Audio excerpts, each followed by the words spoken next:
네, 도전의 천리길 29번째 도전자를 만나볼 시간입니다. 근데 오늘 도전의 천리길이 좀 제가 다른 시간과는 다르게 좀 제가 긴장이 되는 그런 시간인데요. 옆을 보시면 몸이 상당히 좋으신 분이 나와 계신데 굉장히 제가 왜소해지는 좀 그런 시간인 것 같습니다. 자, 제1호 북한 출신 종합격투기 선수 장정혁 씨를 모셔보도록 하겠습니다. 어서 오세요. 안녕하십니까, 반갑습니다. 네, 반갑습니다. 유튜브에서 제가 영상으로 정혁 씨를 좀 먼저 봤었는데 이렇게 실물을 뵈니까 확실히 몸이 굉장히 좋으신 것 같아요. 네, 몸도 좋으시고. 근데 이제 청취자분들은 사실 저는 정혁 씨가 유튜브를 통해서도 활동을 하시고 또 격투기도 열심히 하시고 하니까 어떤 분인지 아는데 청취자분들은 좀 모르실 것 같아서 자기소개 좀 먼저 부탁드리겠습니다. 네, 안녕하십니까. 저는 2009년에 탈북을 해서 현재 종합격투기 선수로 활동하고 있는 현재 유튜브도 하고 있습니다. 탈북파이터 TV라고 운영하고 있습니다. 네, 이름은 장정혁입니다. 반갑습니다. 네, 반갑습니다. 정혁 씨가 이제 좀 종합격투기를 하셨잖아요.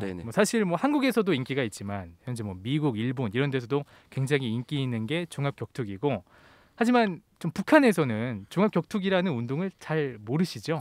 그런 종목이 없어요. 네. 그래서 저희 바람이 하나 있는데 나중에 통일이 되면 좀 북한 친구들한테 제가 대한민국에서 배운 종합격투기를 좀 더 전수하고 가르치고 싶다.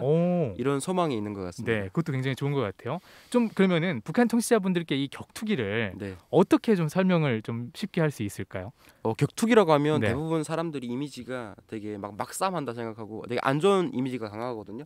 막 케이지에서 피터지게 싸우니까. 그런데 격투기도 다 그게 정확한 룰이 있고 심판이 있고 하기 때문에 정말 막싸움이 아니고 정말 스포츠거든요. 그러니까 경기장 안에서 이제 막 이렇게 피터지게 싸우는 게 아니고 그 안에 심판도 있고요. 그죠? 네, 맞습니다. 진짜로 어떤 그 경기 규칙대로 하는 게 또 종합격투기잖아요. 절대 막싸움이 아닙니다. 그래서 좀 안 좋은 시선을 좀 안 봐주셨으면 좋겠습니다. 자, 근데 또 종합격투기가 그 안에서 이 무도 종목들이 굉장히 많잖아요. 권투를 하시는 분들도 있고 아니면 일본의 좀 그런 주짓수를 하시는 분들도 계시고 태국의 그 무에타이를 하시는 분들도 많고 굉장히 여러 이 무도들이 모여서 각자의 그런 기량들을 펼치는 경기다 보니까 저도 굉장히 재밌게 그렇습니까? 보고 있거든요. 한국에서도 이게 2000년대 무렵부터 제가 유행하기 시작한 걸로 알고 있는데 이게 또 다른 격투기 종목과는 다르게 어떤 보호대도 없이 이렇게 그냥 저희는 경기장 위에 올라가서 싸우는 거잖아요. 미통을 다 벗고요. 그냥 시합 바지, 반바지 같은 걸 하나 입고 그리고 낭심보호대만 착용하고 아무것도 착용 안 합니다. 그럼 이렇게 실제로 타격을 맞을 때 아픔을 느끼시죠? 그 시합 때는 거기 사람이 흥분하다 보면 아드레날린이 분출돼가지고 그 당시에는 고통을 못 느끼거든요. 하지만 시합 끝나고 30분 후에 정말 죽겠습니다. 저는 항상 궁금했어요. 아니 이렇게 경기를 하다 보면은 굉장히 타격도 많이 맞고 실제로도 KO 그러니까 쓰러지는 경우도 많고 하잖아요. 그래서 정말 아프지 않을까라는 생각이 드는데 막상 또 얘기를 하시는 거 보니까 경기장 안에서는 어떤 물질이 분비가 돼서 아프지 않다는 거군요. 정말 그 당시에는 KO 되면 막 피터지고 하면 아플 것 같잖아요. 그렇죠. 안 아픕니다, 진짜. 그러면은 그 KO가 되는 순간에는 왜 쓰러지는 건가요? 아프지 않은데? 이게 아프지 않은 게 이게 턱을 때리거든요. 턱을 때리면 이게 신경이 바로 하체로 가서 저도 한번 그 KO 전까지 가본 적이 있는데 제가 느낀 건 그런 것 같아요. 턱을 맞으니까 다리에 힘이 풀리더라고요. 그러니까 내 뇌랑은 다르게 감각을 건드리니까 쓰러지는군요. 정신을 완전 기절하는 경우도 있지만 딱 기절하기 전 단계까지 가면 뇌를 치면 하체가 힘이 풀려서 전 서 있고 싶은데 몸이 말을 안 들어요. 바로 쓰러지면 경기가 끝나는 거죠. 그렇군요. 굉장히 이 얘기 아무나 해줄 수 없는 얘기를 지금 듣고 있는 것 같아서 기분이 좋습니다. 자, 그러면은 좀 그 안에서 심판들이 있고 경기 규칙이 있다 그랬잖아요. 좀 어떤 경기 규칙들이 좀 있나요? 일단은 보통 여성 파이터보다 남성 파이터들이 많으니까 남성의 그 중요 부위 낭심은 가격하면 절대 2번 이상 가격하면 감점 받고요. 그런 것도 감점이고. 그리고 눈 찌르기가 안 되고 그리고 이 척추 공격이 안 돼요. 이 엘보 팔꿈치 같은 걸로 척추를 찍는 것도 안 그런 찍고요. 것들도 안 되고. 그걸 제외하면 나머지는 다 허용하는 것 같아요. 그러니까 약간 척추나 이런 것들이 사실 생명과 직계되는 부분이기 때문에 그런 좀 너무 위험한 것들은 자제를 시키는군요. 맞습니다. 그리고 또 실제로 이게 격투기다 보니까 체급도 있죠. 체급도 정해진 체급에 본인한테 맞는 체급을 저희는 감량도 하고 증량도 하고 해서 시합에 나가는 거죠. 정혁 씨는 체급이 어떻게 되나요? 저는 69kg 시합 됩니다. 그러면은 그게 뭐죠? 체급이 라이트인가요? 라이트급입니다. 라이트급. 네네. 라이트급이면은 일단 전체적으로 다들 선수들이 날래잖아요. 보통 네. 서양 선수들 같은 경우는 웰터급이 가장 많아요. 네. 웰터가 한 80에서 77 정도 체급이거든요. 네. 보통 한국 사람보다 골격이 크니까. 근데 한국 사람들은 70kg급이 가장 많은 것 같아요. 보통은 저희가 한 10kg 정도 감량을 하거든요. 네. 평소 한국인 체형이 한 80kg, 90kg대가 많잖아요. 네. 그러니까 보통 라이트급이 가장 경쟁력이 좀 세다고 해야 될까요? 선수 중에 정말 많아요. 다양한 선수들이 정말 많습니다. 그러면은 정혁 씨는 라이트급 말고도 실제로 살을 찌워서 더 높은 체급에 나간 적도 있나요? 저는 아마추어 때는 77kg급 웰터급으로 나갔고요. 웰터로도 나가신 분도 프로에서는 70kg급으로 나갔습니다. 감량을 한 10kg 해가지고 나가는 거죠. 이게 몸무게를 네. 참 고무들처럼 뺐다가 늘렸다가 이렇게 하시는 것 같아요. 맞습니다. 야, 그것도 대단합니다. 아닙니다.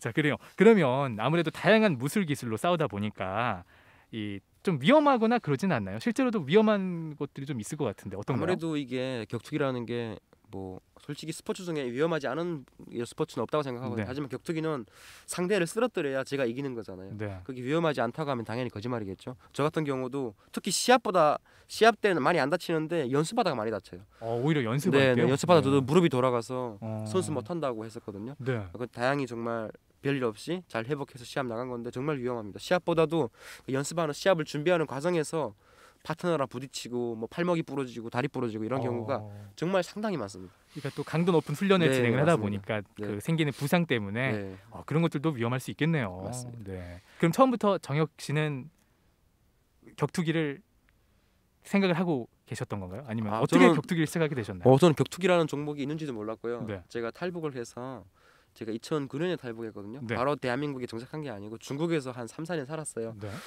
중국 TV에서 우연히 격투기라는 무술이 나왔거든요. 네. 그래서 저런 종목이 있다라고 생각만 했었죠. 하지만 중국에서의 저희 삶이란 뭐 아시는 분들도 계시겠지만 북한에서 왔다는 이유로 되게 많이 폭행당하고 정말 많은 일들이 있었어요. 그래서 엄마랑 나를 지키기 위해서 또 제가 강해지고 싶어서 혼자서 격투기 영상 보고 따라하면서 자연스럽게 격투기랑 접하게 된 것 같아요. 그러니까 이게 사실 중국에서 굉장히 좀 뭐 이렇게 안 좋은 일들이 많았나요? 네, 정말 많았습니다. 네, 그러다 보니까 몸을 지키기 위해서 했던 운동들이 그게 좀 격투기로 이어지신 것 같기도 해요. 그때는 솔직히 지금 솔직히 말하면 복수하고 싶어서 시작했지만 지금은 그 복수심이 그냥 꿈으로 바뀌어서 지금 제가 선수 생활을 하고 있는 것 같아요. 되게 재밌네요. 그 유튜브를 저도 봤는데 어머니랑 또 정혁 씨가 또 굉장히 애틋해 보이더라고요. 어머니랑은 정말 물론 뭐 다른 모자들도 되게 사이가 다 좋겠지만 저랑 엄마는 워낙에 죽을 고비를 많이 넘겨가지고 그 서로에 대한 소중함을 제가 생각엔 그래요. 좀 더 서로에게 너무 없어서는 안 될 존재. 그렇게 서로를 많이 챙겨주려고 노력하고 있어요. 네. 그 또 어머니도 정혁 씨를 굉장히 애틋하게 생각을 하시니까 사실 격투기 한다 그러면 좀 위험하다는 생각이 일단 먼저 들잖아요. 네네네. 어머니께서 반대는 하시지 않으셨나요? 처음에 엄청 반대하셨죠. 정말 어떻게 제가 좀 설득을 하셨나요?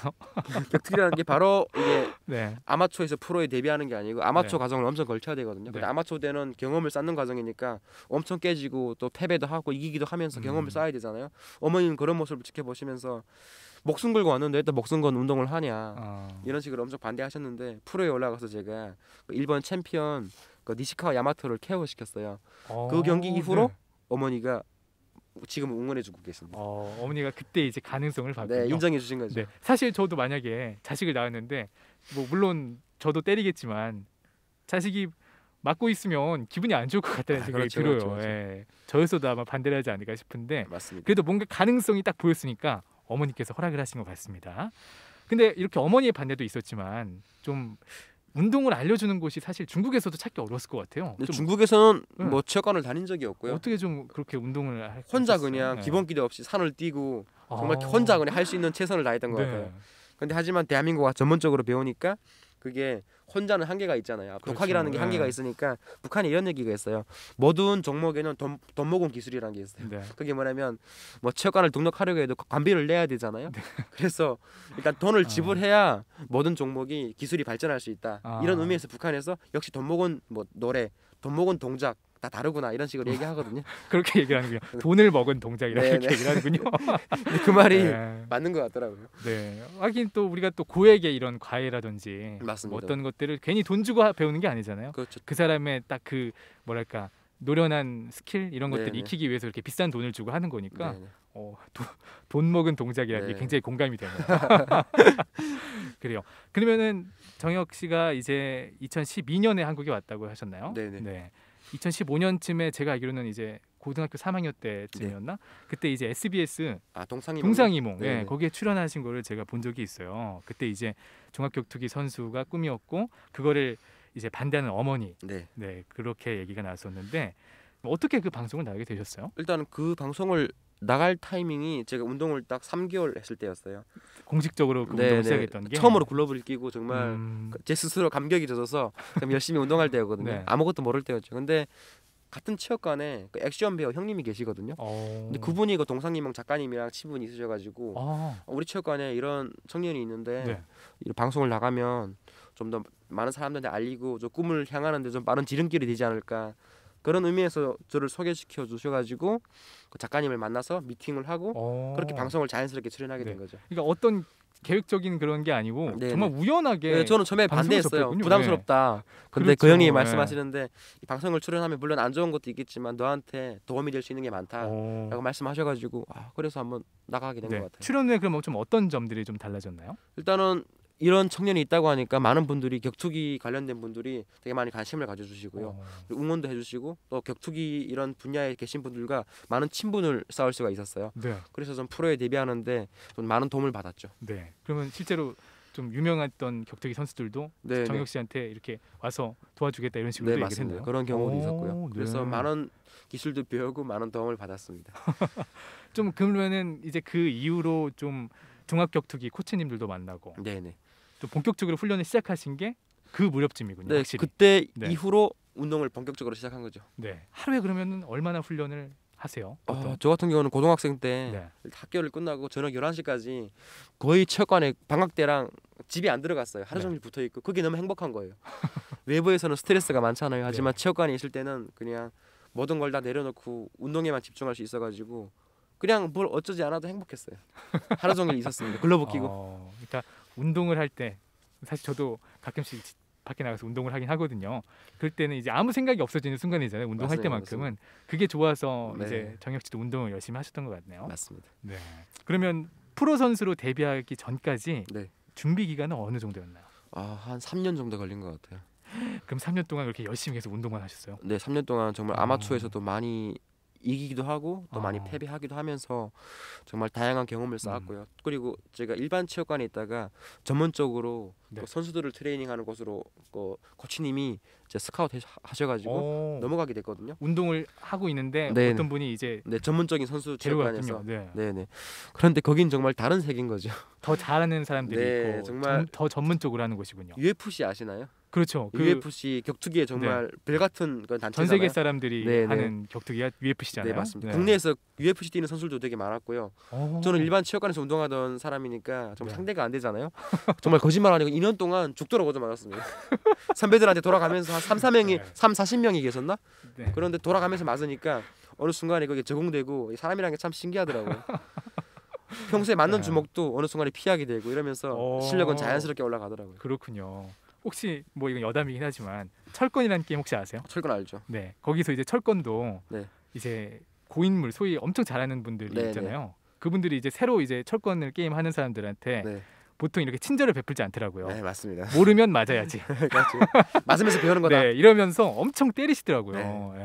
그런 걸 봤을 때 실제로 격투기도 똑같네요. 정말 많이 맞았어요. 맨날 커피 터지고. 근데 그게 행복했어요. 내가 부족하니까 맞는 거다. 내가 한 대 맞으면 예를 들면 오늘 10개 맞으면 내일은 9개만 맞을 거다. 이런 식으로 생각하면서 계속 버티고 버텼습니다. 그러면 그 보통 이 3년 정도 준비를 하셨다 그랬잖아요.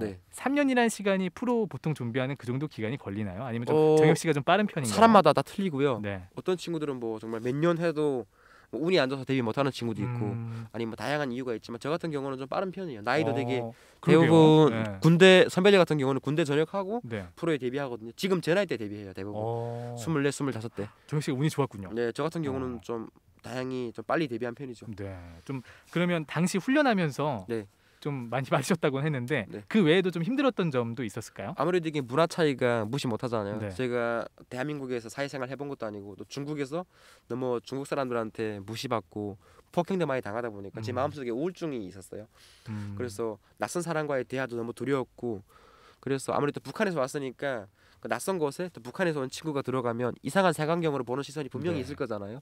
그래서 그런 안 보이는 시선에 대한 차별도 있었고 해서 좀 많이 심리적으로 많이 힘들었어요. 육체적인 힘듦보다 심리적인 힘듦이 훨씬 컸던 것 같습니다. 네. 지금은 굉장히 농담도 잘하시고 네.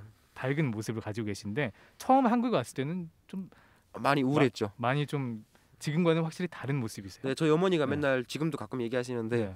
왜 이렇게 다른 사람이 됐냐, 너무 감사하다 네. 이렇게 말씀하시는 거예요. 뭐 지금 제 모습은 그냥 뭐 워낙 뭐 일반적인 네. 사람의 모습이라고 할 수 있잖아요. 하지만 예전에는 정말 항상 우울했고 항상 침울해 있어가지고 그 외부에서 손님이 찾아와도 저는 심지어 작은 방에 들어가서 나오지도 않았어요. 그 정도로 많은 힘든 시간을 보냈거든요. 좀 말이 그때는 많이 없으셨군요. 그냥 말하는 것도 싫어하고 사람과 이런 만나는 것 자체가 그 중국에서의 그런 트라우마 때문에 모든 게 다 귀찮았어요. 네. 지금 정말 완전 다른 모습을 하고 계신데 신기하네요. 그러게 말입니다. 근데 그만큼 진짜 중국에서 트라우마가 네. 좀 컸나 봐요. 너무 컸어요. 정말 네. 제가 많은 살면서 한 건 아니지만 제가 살아온 삶 중에 그 중국에서의 그 3, 4년은 정말 뭐 시간 이동을 하고 싶으면 만약 할 수 있다고 하면 그냥 그걸 없애버리고 싶어요. 그 정도로 많이 힘들었어요.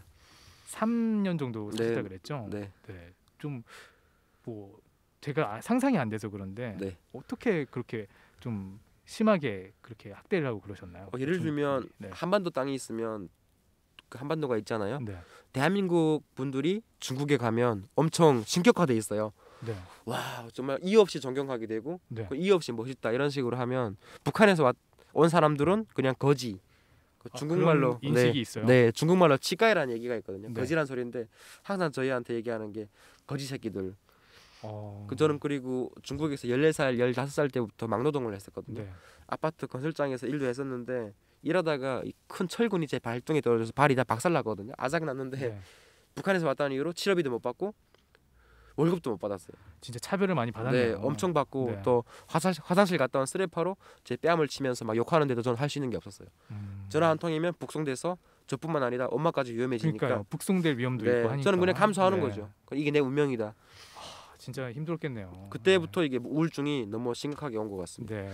그러니까 그런 트라우마가 게다가 또 그 당시에 나이가 또 어렸을 거 아니에요. 네. 네. 그 트라우마를 어떻게 보면 운동으로 네, 운동으로 좀 정말 잘 견뎌내신 것 같아요. 극복한 거죠. 네, 다행입니다. 좀 그렇게 힘든 상황들을 버텨내고 이제 마침내 2018년 3월 31일 네. 이 TFC 드림 5 한일전에서 네, 이제 정혁 씨가 프로 선수 데뷔전을 치르게 되잖아요. 맞습니다. 아까 이제 그때 아까 잠깐 말씀하셨지만 상대 선수가 일본 선수였던 네. 그 니시카와 야마토라는 선수였어요. 이 선수는 어떤 선수였나요? 그 당시 일본에서 천재라는 소문이 네. 자자한 선수였고요. 정혁 씨랑 나이가 비슷해요? 저보다는 몇 살 어려요. 근데 정말 천재 파이터다. 어. 심지어 챔피언이었어요. 벨트가 있었어요, 그 친구는. 그 어린 나이에 벨트를 가지고 있군요. 그러니까 천재라고 하는 거죠. 그리고 한 번도 패한 적이 없었고요. 8번 싸웠는데 한 번도 진 적이 없거든요. 프로에서. 근데 대회사에서 그 친구랑 싸우라는 거예요. 그래서 네. 아니 격투기에서 흔히 좀 실력이 약한 사람 보고 떡밥이라 하거든요. 네. 저는 떡밥은 먹기 싫어도 최소한 좀 저랑 커리어가 비슷한 상대랑 진짜. 저는 이제 데뷔전이잖아요. 그렇죠. 데뷔 전에 그런 네. 사람 만나면은 그렇죠. 누구나 다 그런 생각을 하지 않을까? 근데 뭐 어떻게 그래 싸우게 됐어요. 네. 근데 어차피 저희 선수들은 시합을 하다 보면 이 기량 차이를 느낄 수가 있거든요. 네. 주먹 몇 대 때리고 맞다 보면 이 정도 기량을 가지고 있구나 느낄 수가 있어요. 네. 본능적으로. 근데 못 이기겠더라고요. 맞아 맞는데 맞는 순간. 이건 정말 너무 이게 실력 차이가 많이 나는 거예요. 그래요. 자, 이 얘기는 사실 또 나중에 다음 주에 네네. 하는 걸로 하고. 알겠습니다. 자, 도전의 천리길이 벌써 마칠 시간이 됐습니다. 아이고. 정시없이 얘기를 듣다 보니까 또 마칠 시간이 됐는데, 자, 다음 주에도 더 재밌는 얘기 기대하면서 제2로 북한 출신 종합격투기 선수 정혁 씨를 여기서 보내드리도록 하겠습니다. 자, 정혁 씨 감사합니다. 고맙습니다.